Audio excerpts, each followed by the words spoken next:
राष्ट्रपति द्रौपदी मुर्मू ने शनिवार को राष्ट्रपति भवन में एक समारोह में दो पूर्व प्रधानमंत्रियों समेत जननायक कर्पूरी ठाकुर और एमएस स्वामीनाथन को भारत रत्न से सम्मानित किया।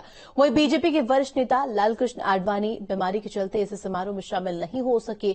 वह इस सम्मान मिलने के बाद तमाम बीजेपी नेताओं और आरएलडी प्रमुख ने पीएम मोदी का आभार जताया। रिपोर्ट देखिए। राष्ट्रपति द्रौपदी मुर्मू ने आज देश की 4 शख्सियतों को सर्वोच्च नागरिक सम्मान भारत रत्न से सम्मानित किया। इनमें पूर्व प्रधानमंत्री चौधरी चरण सिंह, पीवी नरसिम्हा राव, कृषि वैज्ञानिक डॉक्टर एमएस स्वामीनाथन और बिहार के पूर्व मुख्यमंत्री कर्पूरी ठाकुर शामिल हैं। बीजेपी के वरिष्ठ नेता लालकृष्ण आडवाणी को भी भारत रत्न का सम्मान मिलना था, लेकिन वे राष्ट्रपति भवन में उपस्थित नहीं हुए, बल्कि 31 मार्च को राष्ट्रपति उनके घर जाकर उन्हें सम्मानित करेंगे। आडवाणी को छोड़कर सभी 4 शख्सियतों को मरणोपरांत भारत रत्न दिया गया।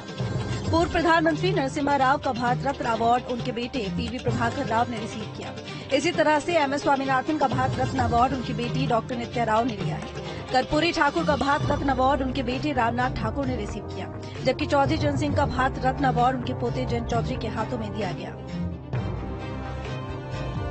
वहीं इस मौके पर पूर्व प्रधानमंत्री चौधरी चरण सिंह के पोते और आरएलडी प्रमुख जयंत चौधरी ने कहा कि मेरे पास शब्द नहीं है। पूरे देश के किसानों के पास ये बात पहुंची है कि भारत सरकार ने उनके हित में निर्णय लिया है। शब्द नहीं है, कैसे मैं आपको बताऊं, क्या वर्णन करूं। बहुत अच्छा लगा। पूरे इस सेरेमनी का भी एक प्रोटोकॉल होता है। उस प्रोटोकॉल में वहां उस स्थान पे बैठे बैठे आपको धीमे धीमे एहसास होता है कि आज ये कितने ऐतिहासिक पल हैं। और मेरे परिवार के कई परिजन यहाँ पहुंच पाए, कई नहीं पहुंच पाए। सब लोग बहुत खुश हैं। वहीं यूपी बीजेपी अध्यक्ष भूपेंद्र चौधरी, डिप्टी सीएम केशव प्रसाद मौर्य और ब्रजेश पाठक ने भी केंद्र सरकार और प्रधानमंत्री मोदी को धन्यवाद दिया। भारत सरकार का, माननीय प्रधानमंत्री जी का बहुत बहुत अभिनंदन करता हूँ। उन्होंने देश के पूर्व प्रधानमंत्री, किसानों के बड़े नेता, पूरे देश में किसानों के प्रतिनिधि के रूप में काम करने वाले चौधरी चरण सिंह जी को देने के लिए किसान वर्ग का सम्मान है।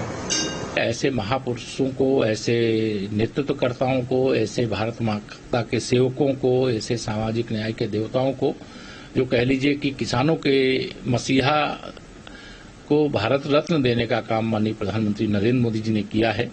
तो मैं यही कहूंगा कि हमारे प्रधानमंत्री जी एक ऐसे जौहरी हैं जिन्हें हीरे की पहचान है। माननीय प्रधानमंत्री नरेंद्र मोदी जी का हृदय से आभार प्रकट करता हूं कि इस प्रकार जो पहले कभी नहीं होता था, अब हमारे जो विभिन्न क्षेत्रों में उत्कृष्ट योगदान करने वाले लोग हैं, सभी का सम्मान हो रहा है। बता दें कि राष्ट्रपति मुर्मू ने 23 जनवरी को कर्पूरी ठाकुर की 100वीं जयंती से एक दिन पहले उन्हें भारत रत्न देने की घोषणा की थी। कर्पूरी ठाकुर 2 बार बिहार के मुख्यमंत्री और 1 बार डिप्टी सीएम रहे थे और पिछड़े वर्गों के हितों की वकालत करने के लिए जाने जाते हैं। इसी तरह पीएम मोदी ने 9 फरवरी को doctor MS Swaminathan, PV Narasimha Rao और चौधरी चरण सिंह को भारत रत्न देने का ऐलान किया था। स्वामीनाथन एक कृषि वैज्ञानिक थे। उन्हें भारत में हरित क्रांति का जनक कहा जाता है। Team news state.